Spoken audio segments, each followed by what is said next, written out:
A few days before the Shravana full moon in late summer, a quiet rhythm takes over many South Indian homes.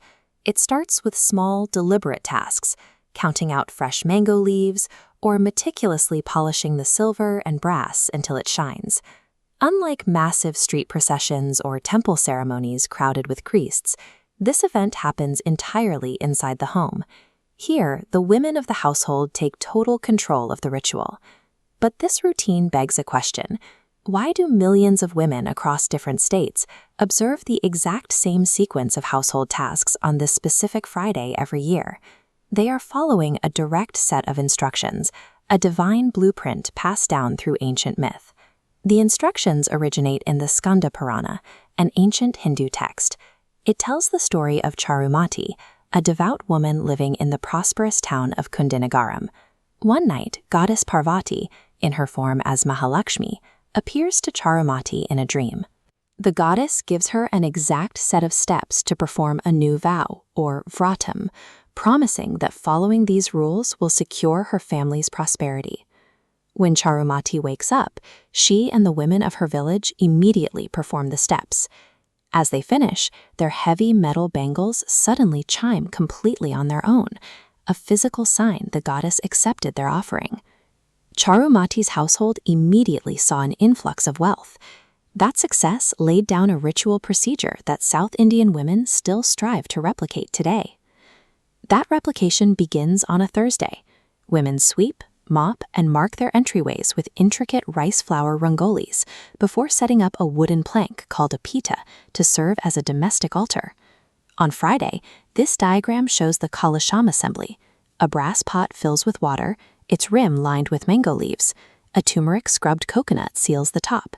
Finally, it is dressed in a silk sari, facial features, and gold jewelry, including the sacred Pangu newel. Through this precise physical assembly, ordinary items, a pot, water, a coconut, are engineered into an anchor for the goddess to inhabit the home.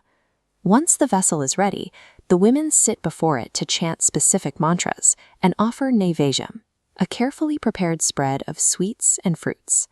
But the entire ritual revolves around one specific object, the Thoram. This is a simple yellow thread, dyed with turmeric, containing exactly 9 physical knots.